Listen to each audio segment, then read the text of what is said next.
over yesterday's vote. We'll have the best election analysis. Are you ready for the best? Because I know you had to sit through stuff last night on cable television. Boy, was it bad. I got to tell you, it's getting worse and worse and worse. The reason is that many, perhaps most of these pundits are afraid. So they just say what's predictable. They're not thinking. But we don't do that here because we're not afraid of anything or anybody. And that is the subject of this evening's Talking Points memo. So what happened? Americans are angry. That's the headline. They're angry for two reasons. High prices. It's an enormous issue. And President Trump has got to understand his legacy is tied in directly with lowering prices for working Americans and retirees. That's it. How simple is that?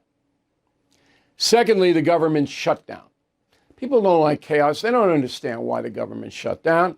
They just know that every day they hear scary stuff. They don't know why. They don't know who's right, who's wrong. You guys do, because you're the PhDs of American consumers by watching what I'm putting out there and listening on the radio. You have a PhD. You're engaged. You're getting information every day. Most of your peers are on Netflix or in some bubble world. They don't know anything, but they do know how they feel. And Americans are angry. Now, the government shutdown worked to the Democratic Party's advantage, even though they caused it. Life is not fair. All right. So, yesterday, Donald Trump, the president of the United States, and by far the most charismatic leader in the country and the head of the Republican Party, was not engaged in the vote. Yes, he made a few calls, he made a few endorsements, but he was not involved. That suppressed Republican turnout. Democrats were way more motivated to go to the polls, many of whom hate Donald Trump. And whatever he likes, they're going to vote against it. That's a motivating force. Now, this is the worst. Almost every single pundit said, oh, this is a harbinger, word of the day. They didn't use that word because they don't know what it means. This is a forecast for the midterms in November 26th. No, it's not. And that's what I said on News Nation. I scolded them all. I said, no, because 12 months from now, there are going to be tremendous changes in this country. It's not going to be the same place in 12 months. Why? Because there are so many unresolved situations that are in the courts. The tariffs, immigration raids, National Guard, on and on and on and on. Drug interdiction by blowing the hell out of these people. It's all in litigation. By this time next year, it will be settled. And the economy could go either way. Tariffs might lead to a lot of benefit, or they might not. We don't know. So to say that a minor vote, and that's what this year was, is going to lead to an outcome is just dumb. All right? And I don't care what these people, if I'm insulting them, I'm insulting them. Okay. So don't worry about that. Both parties have to worry about how this is going to evolve. Look, if Mandani is a disaster in New York, and I don't know even if he'll try to do anything, he might just sit there. I don't know. But if he's a disaster, that is going to hurt the Democratic Party and the progressive left big time and lead to the defeat of New York Governor Hochul. That's what that will do. But we don't know how bad this man is going to be. We will know in, 6 months. So there are a lot of things that are undefined. Now, Virginia, let's get specific. Bad Republican candidate. I listened to her once. I said, no way she wins. They could have put up anybody against her. There's no way that she's going to win. And she got waxed. Jersey. Still can't figure out Jersey. I don't know what the people who voted for Miss Sherrill as governor, and she's not a nut. She's a moderate Democrat, military vet. But what do you hope to get out of that vote? Democratic Party is going to raise your taxes, and Jersey's up to here with taxes. You think you're going to get tax relief from the Democrats? You're not. So what did you vote for? The only thing I can figure out is they voted against Trump. That's it. And Jersey is the same as where I am in Nassau County, Long Island. It's the same folks. My mother was raised in Teaneck, New Jersey. And this is really the ultimate irony.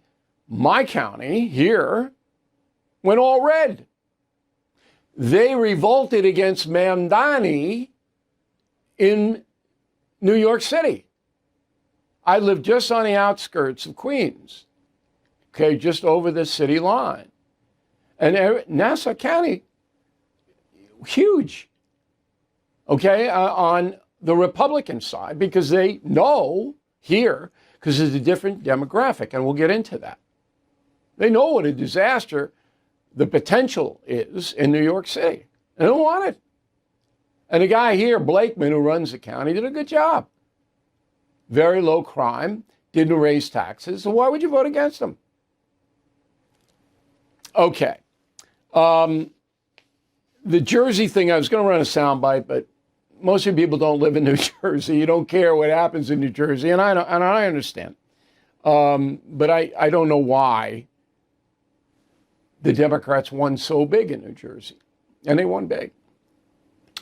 Okay. Now, Zoran, he was such a better candidate than Cuomo. It was like the LA Dodgers playing the Pittsburgh Pirates. Sorry, Pittsburgh Pirates. It was just no. Mamdani was a very good campaigner. Smiling guy. Hi, how are you? I'm going to give you everything. Non-threatening. And Cuomo, okay. So that meant a lot. That meant a lot. Just people who are uninformed and the younger people. I'm going to give you the numbers in a moment. But the big thing was that up to 50%, and we don't have the stat. We should have it, but we don't. There are 5 million registered voters in New York City. 5 million. Okay? Most states don't have 5 million people. Well, I shouldn't say that. A lot of states don't. Half didn't show up. Half of the voters in New York City didn't show up because they don't care who's running the show, right?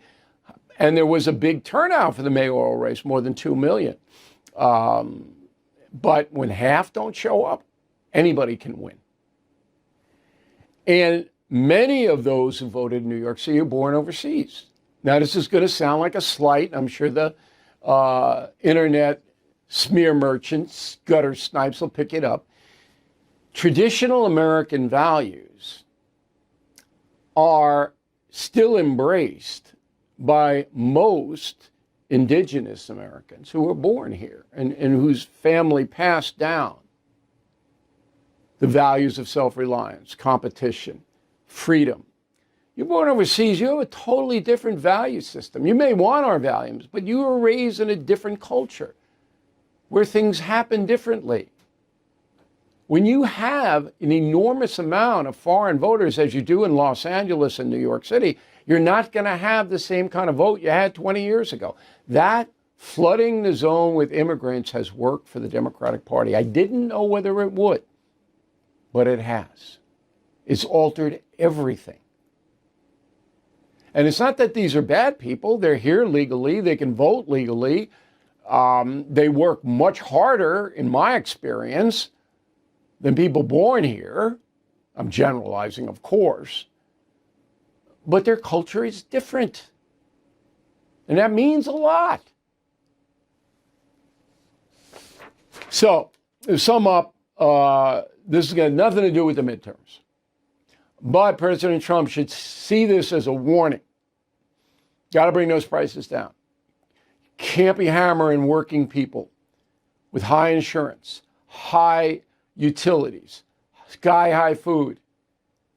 You're going to lose.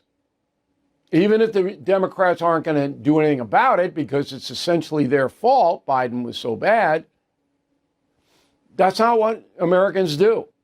The incumbent party always takes it between the eyes, which is what's happened on the shutdown. Joining us now from New York City, Doug Schoen, who's now a Floridian. Schoen left us here in New York to fend for ourselves. But he's our go-to guy on political strategy. He's the author of the book, The Politics of Life. You might want to check that out. Am I making any mistakes in my analysis? Anything you quibble with? You know, Bill, I was listening, hoping that I'd have some disagreement. But you're fundamentally right. And I say this not to be a flatterer, but to just recognize the obvious. Trump has emphasized issues other than inflation and the economy and prices to his detriment. You're exactly right. It is that simple. With all the emphasis on immigration, he's actually succeeded in stopping illegal immigration. He has not succeeded in bringing down inflation far enough or prices enough. That's number one. Number two, you're right about the shutdown. The incumbent party gets blamed. Trump was blamed. And my assessment of New Jersey is they were more concerned with Trump and the shutdown and affordability than they were with local issues. That means the Democratic campaign succeeded by being anti-Trump and pinning the economic malaise of the country on him and the Republicans. There is no Democratic agenda. There is no Democratic alternative.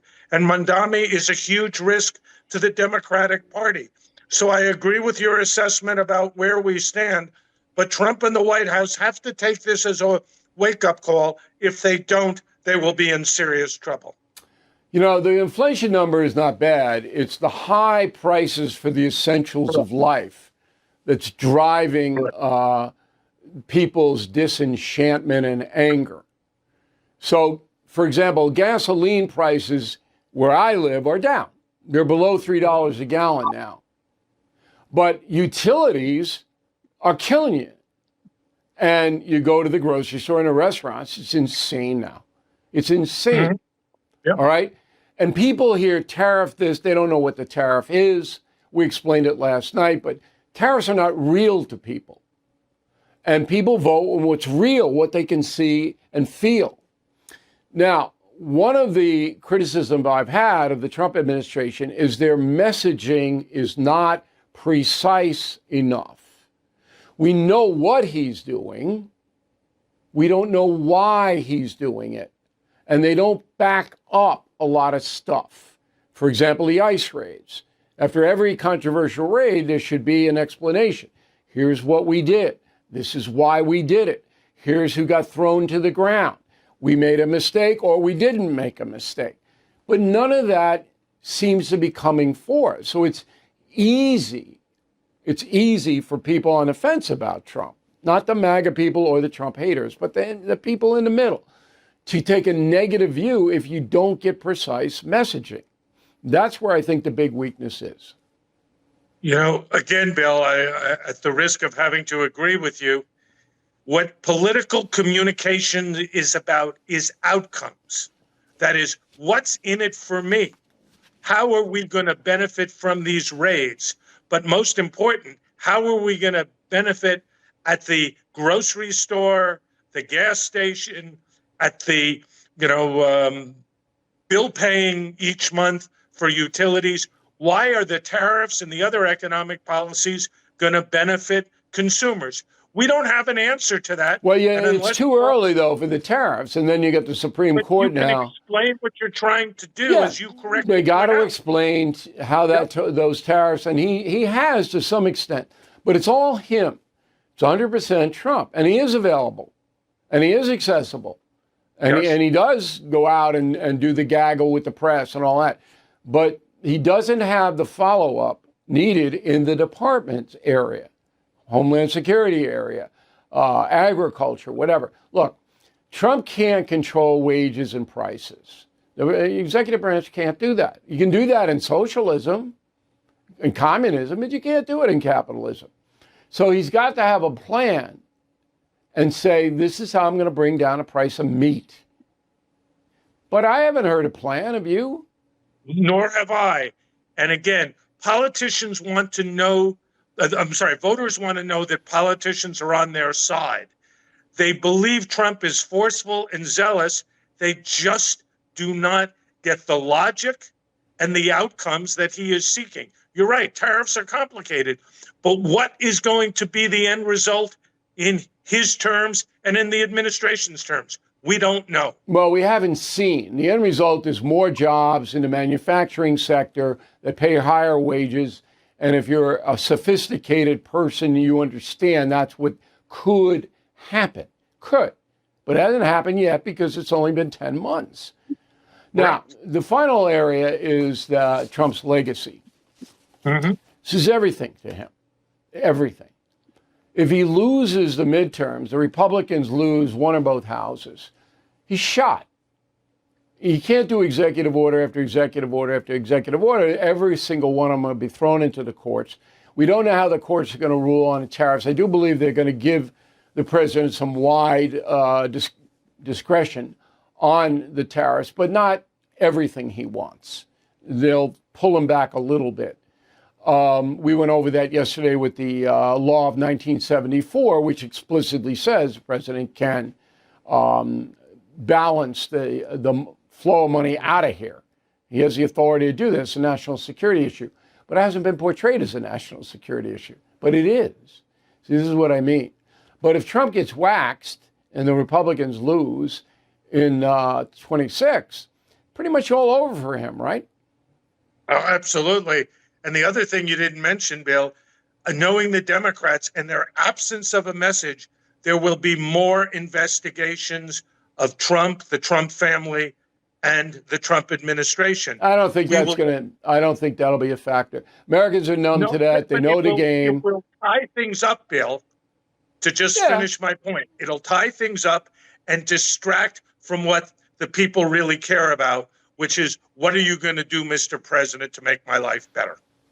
Like the ballroom thing is not a big issue for me. Privately funded. He wants a big ballroom. He wants to have the best facility in the world for the federal government. I don't object to that, but it's a diversion, as you're saying. That's what I'm saying. Right. And people go, well, what do we need this big ballroom when I'm paying this much money for bacon and I'm buying cereal and half the box isn't there? That's the biggest con in the world. Whereas you buy the food and there's a fourth less food in the box or the can. And they've been doing that and nobody addresses that. Correct. So anyway, I can't handicap the midterms at this point because I said too much change in the air. Can you handicap it? I can tell you now that the Democrats have a very slight advantage. In 2018, they were plus 10. At this point, they're plus 2, which means exactly what you said in your talking points, Bill, is right.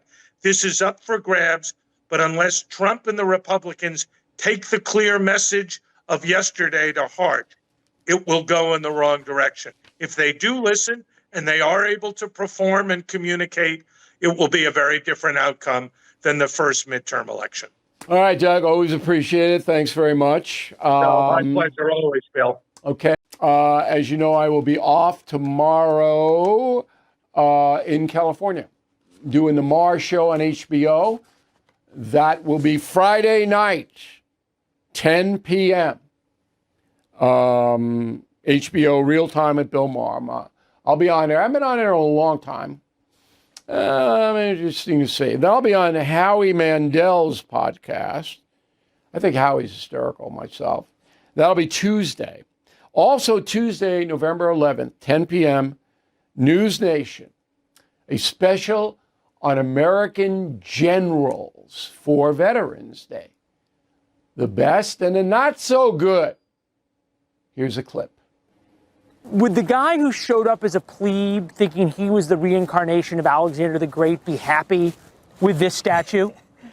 Yes, Patton did have a sense of the dramatic past and believed in reincarnation and felt that he was some sense of a historic military figure. He wanted to go down in history, and he has, as the ultimate fighting man, the ultimate brave vanquisher of evil.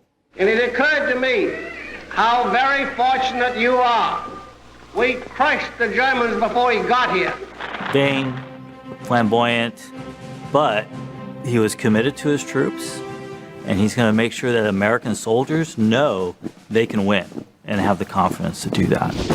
But for all his bravado and brilliance fighting first through North Africa, then Sicily, Patton was equally bad at the political and diplomatic aspects of military leadership. You said Patton, as audacious and tactically brilliant as he might be, is too unpredictable to be given command of all American ground forces. Right. It was an opinion shared by Patton's boss, Supreme Allied Commander Ike Eisenhower. Eisenhower knows he needs Patton, but he also knows that Patton's totally out of his blanket mind on Thursday and Sunday. Okay, it depends on the day of the week. He's also got Omar Bradley, who Eisenhower really likes, because Bradley was just like him.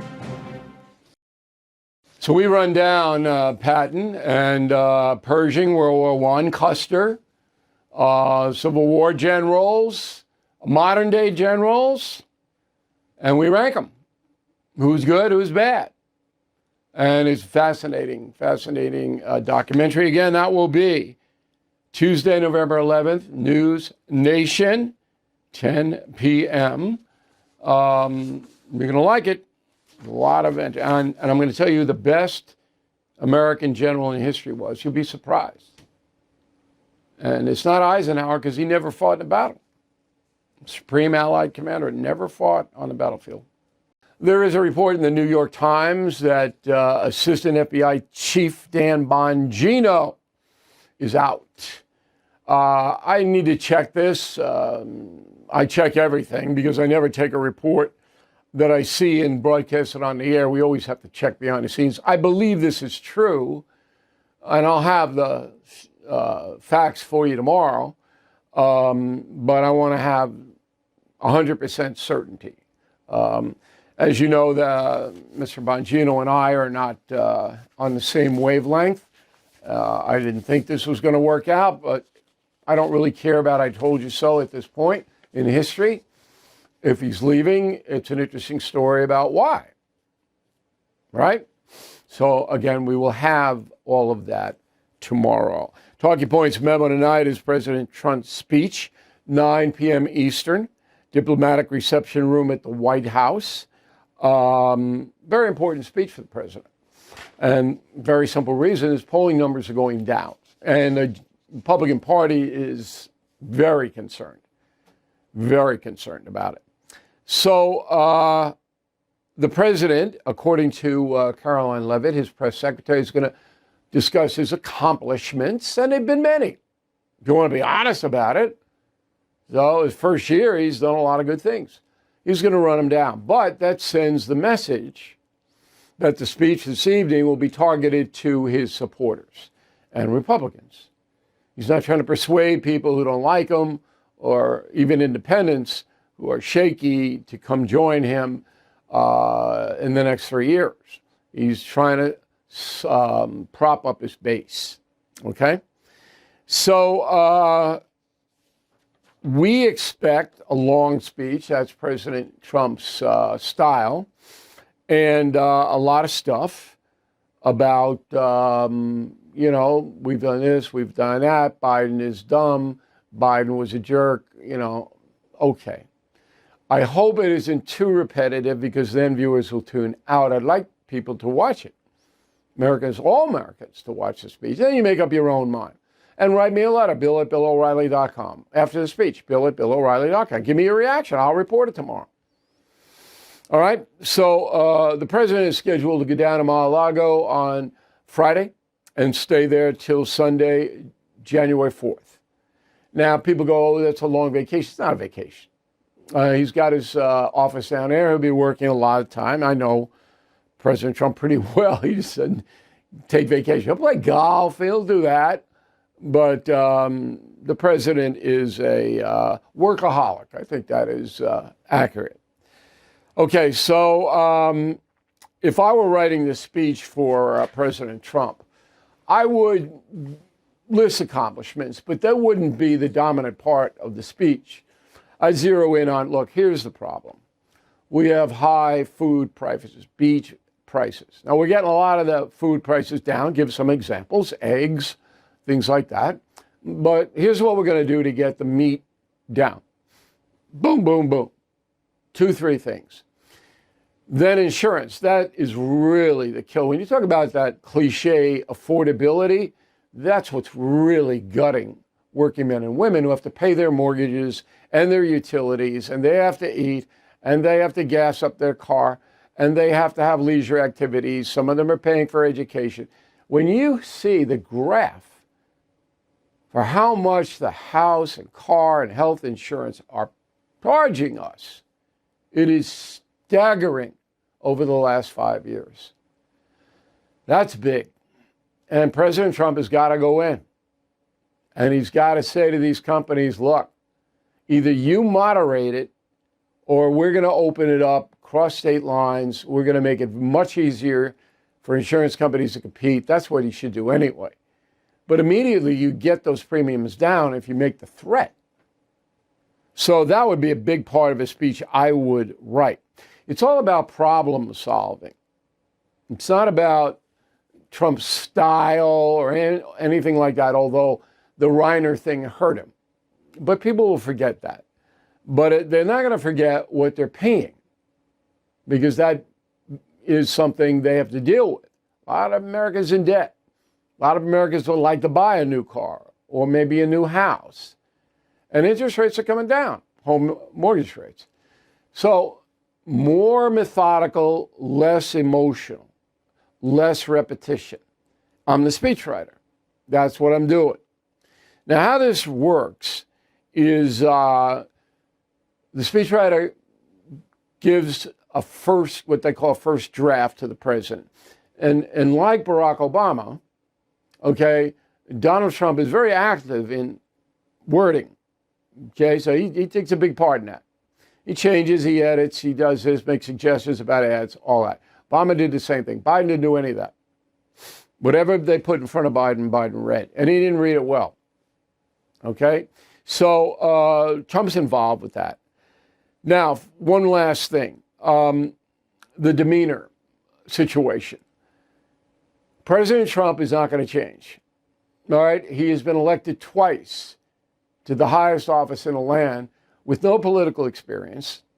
And it is a stunning historical achievement. Stunning. Never been done before. And he did it on bombast.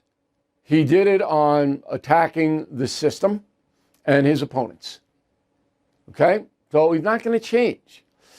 But he has to think about what the repercussions of what he does on social media might be. I would never say, hey, Mr. Trump, you have to change. That would be ridiculous. But when you're dealing with a celebrity who gets his throat cut and his wife, the same circumstance, by their own son, stay away.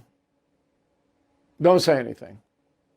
Now, I understand why the president does what he does, because I went through maybe 15% of what President Trump has gone through.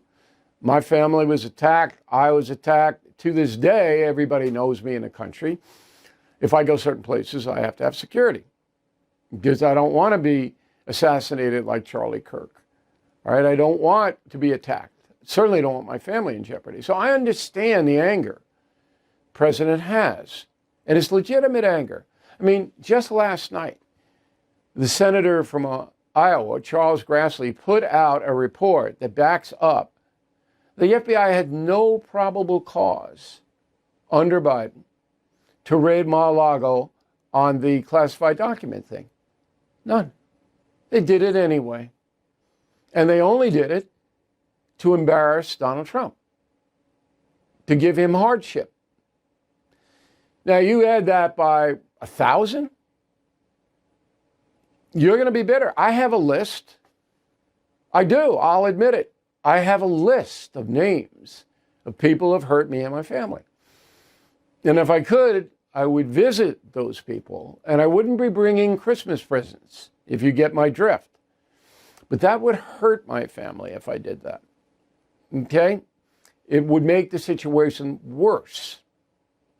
Now, if I get an opportunity to right the wrong, I'll do it. Absolutely going to do it. None of those people have ever apologized or asked for forgiveness, ever. Okay? They just do bad things, and not just to me. They do bad things to a lot of people. So I can identify with President Trump right down to it. But if I'm a counselor to him, certain things that he wants to say come back and hurt him, and by extension, the country. That's where deep thought has to be put into your presentation on demeanor. Now, last night in Pennsylvania, Vice President Vance set the table for tonight's presidential address. Roll it. It was the third day in the White House, and some reporter said, "What are you doing about the price of eggs? Haven't you seen they're so expensive?" And the president's like, "Lady, we've been here for 3 days. It takes a little bit of time to fix something that was so fundamentally broken." And so when I hear the Democrats talk about the affordability crisis that they created, it's a little bit like, Charles Manson criticizing violent crime. That is true, but it doesn't help you, Mr. Vice President, because people live in the moment. They know Biden was a screw up. They know he had no control over what was happening in the country. Any intelligent American knows that, even if you're a Democrat liberal. You know it. The facts back it up. But if that's the centerpiece, it doesn't do you any good. What you have to say is, here's where we are in the moment. December 2025. The new year coming. Here's what we're going to do in this 2026 cycle. That could move the polls. But Trump, well, and that's the memo. I will be on News Nation tonight discussing all of this at 8 o'clock with Chris Cuomo, so I hope you tune in for that. Also today, President Trump, to his great credit, went to Dover, Delaware to participate in the dignified transfer, they call it, of 2 American National Guard members killed in Syria. People don't understand we still have U.S. forces in northern Syria and western Iraq because that's where ISIS is. And ISIS isn't a force it used to be, but it's still there. And we're still hunting them. So 2 Americans, Sergeant Edgar Torres Tovar, 25 years old, and Sergeant William Howard, 29, both of Iowa, National Guard, attached to 1st Squadron, 113th Cav, were killed. And so was the terrorist who murdered them.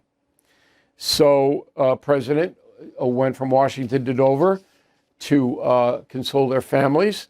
And President Trump has been very good about this, which is why he got an excellent reception at the Army-Navy football game, if you watched it last weekend, from both sides. And, of course, the press will never mention anything positive about that. Joining us now from Tennessee is a pollster who works for the Republican National Committee, John McLaughlin. Mr. McLaughlin, you've seen him before on the No Spin News. Very accurate in his assessment, we believe, and we're pretty tough on the check on his stuff. So why, specifically, is President Trump losing ground in the polling?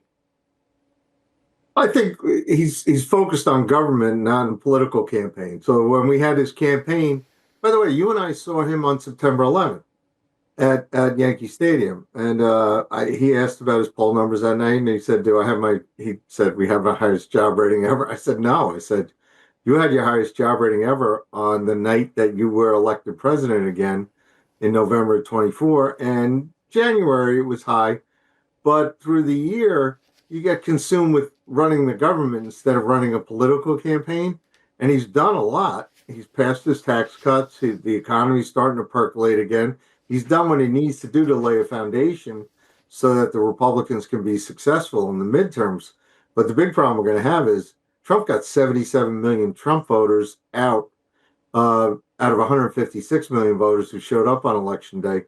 But what we're seeing through the course of 2025 is special elections, other elections, New Jersey, Virginia.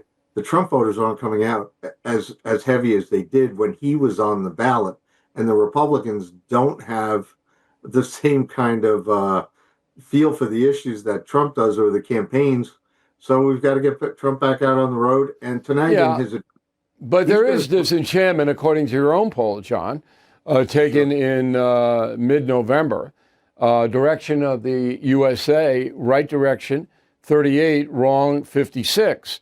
And also in that poll, independent voters not aligned with either the Democrats or Republicans are turning against President Trump. What's the main reason for the disenchantment? They first of all, he doesn't have an opponent. Like when he was running when he was running during the election, we had Joe Biden. Right now, he needs to take on Chuck Schumer. He needs to take on Leader Jeffries of the Democrats. Also, people like Mondami of the Democrats. We need an opponent. He's talked about having a convention in the midterms where all the Republicans can sign on to his agenda, whether it's holding down the price of food, housing, health care, or interest rates. He needs to go after the Democrats. You know, when they talk about affordability, in Nassau County, where you live, the Republicans, we gave no quarter to the Democrats because they wanted higher taxes. We wanted lower taxes. How can Democrats who talk about affordability have any credibility when they want to raise your taxes? And every Democrat for Congress and Senate voted against the Trump tax cuts, which would have raised taxes $2,000 or $3,000 per person across the United States. And the media lets it go, but the Republicans, if they don't pick up on that, they're foolish. In your home county, but that's all policy. What people are reacting to is emotion.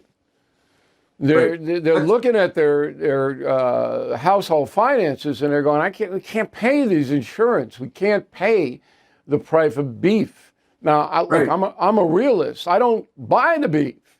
I buy chicken or fish or pasta, whatever it may be. I mean, I go in, I look at the price. If the price is too high, I buy something else. That's the beauty of America. We don't have any food shortage here. We got plenty of stuff, okay? But people are reacting emotionally to what they believe is danger to their own personal finance, and they don't see President Trump as solving that problem, at least yet. Would that be a fair statement? That's fair, but it's not quite fair because we have political opponents and Democrats who lead to those policies that, President Trump has cut the price of gas. You've seen that. Yeah. When you were talking about beef or some of these food products, we're still trying to fight off the policies that the Democrats want to keep in place from Joe Biden. When you talk about the price of health care, they don't want to reform Obamacare, where the premiums have gone up. They want to continue the healthcare tax credits to subsidize the insurance companies, but they don't want the insurance companies to lower their premiums. So we have to fight for those things, and it's a debate. So when you talk about emotion, a campaign is based on emotion. It's based on a political debate. And I don't think, you and I are disagreeing here. And one of the rare times, by the way, I don't think that the average American is going to take all that into account. It's a simple equation for most people. President Trump promised to bring prices down. Right. Prices aren't down for my insurance, and they're not down for certain food that I want. Mm-hmm. So I'm going to give the other guys a shot. That happened in the first term, Trump's first term. He lost 41 seats, Republicans did, in the House. It's all emotion. So what I'm saying to you is that President Trump, who's a master at this, should campaign on emotion, yes. Say what you just said. Look, the Democrats mess this whole thing up. But here's my solution coming to you shortly. And then list the solution. Wouldn't that be the way to do it? That's very good advice, but we do have to have a good campaign is based on two sides in the debate. And Trump will lay out he'll do it tonight. He'll keep doing it through all during the year. But on the other side, to get the voters out and to win among the voters, we have to expose the Democrats. It has to be a contrast. Okay. There's no way we do this by ourselves. But I don't know how effective that's going to be. Because, and let me give you another historical example. Obama tried that in his midterm, second term. He tried that, and he got whacked because it was emotion. They didn't feel that Barack Obama was running the country well, and he waxed them. All right? Anyway, last question, demeanor. So, as I said, the president's not going to change, but at this point, some of the things that he says on social media seem to be hurting him. Am I wrong? Well, it is when he's, by the way, I want to go back to that point. You know, the same poll you're referring to, Chuck Schumer is at 31 favorable and 44 unfavorable. Donald Trump had a job approval of 50 to 46. Why aren't we taking on Chuck Schumer every day that they try to stop us? Because people don't know who he is. They don't know. No. If you walk out in a mall right now and you stop people outside of New York State, say Mississippi or Michigan, and you go, hey, what do you think of Chuck Schumer? I don't know. Nationally, his number's 44 unfavorable. Almost half of Americans don't like him. Only 3 out of 10 do. That's a national survey. But you know what?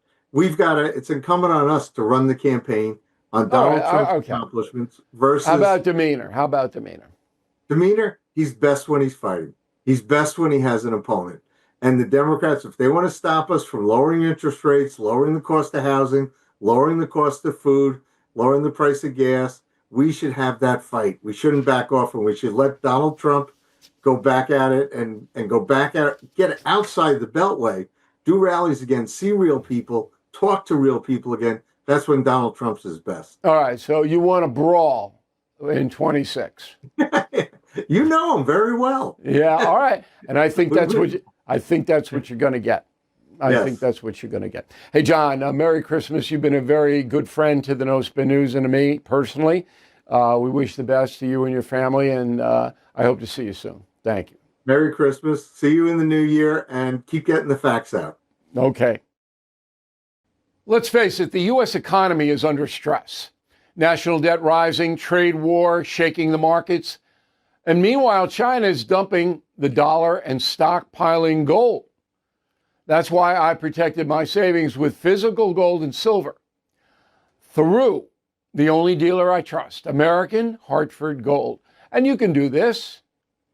Get precious metals delivered to your door or place in a tax-advantaged gold IRA. They'll even help you roll over your existing IRA or 401k, tax and penalty free. With billions in precious metals delivered, thousands of 5-star reviews, and an A+ from the Better Business Bureau, you can trust American Hartford Gold as I do. Please call 866-501-5201 or text BILL to 65532. Again, that's 866-501-5201 or text BILL to 65532. Here is the final thought of the day. A couple of books I'd like to recommend outside of my own. Leland Vittert, Born Lucky. Really, particularly for Christmas, such a good story, and Leland tells it very well about his own experience and his hero father and the autism situation. So that's number one. Then for you sports people, Brady versus Belichick, the dynasty debate, who was responsible for the record-breaking success of the New England Patriots. I'm a big football fan, so I I've met both of those men. Oh, interesting. Right. Now, Christmas music. I do this every year, but people come in and come out. So I have 3 albums, go-to albums. I listen to a bunch of stuff, but these are my go-to albums. Number 1, and this is the best Christmas album.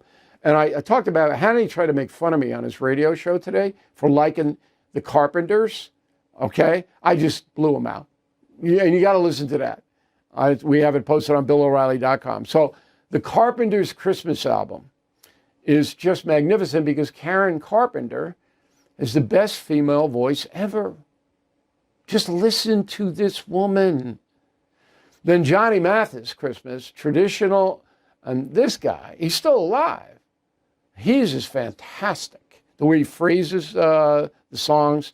And finally, Nat King Cole has disappeared, but boy, is this guy good. And he was one of the crooners in the 1940s and 50s, a victim of segregation. But boy, oh boy, his Christmas song is the best version. So Nat King Cole, Johnny Mathis, and the Carpenters. You'd be very pleased with them all. And you get to spirit now. I was listening to Karen Carpenter last night. Breathtaking. If you really understand music and the clarity and her voice pitch, I'm sorry, Madonna, but it's not even close. Thank you for watching and listening to the No Spin News. I'm Bill O'Reilly. We'll see you again tomorrow.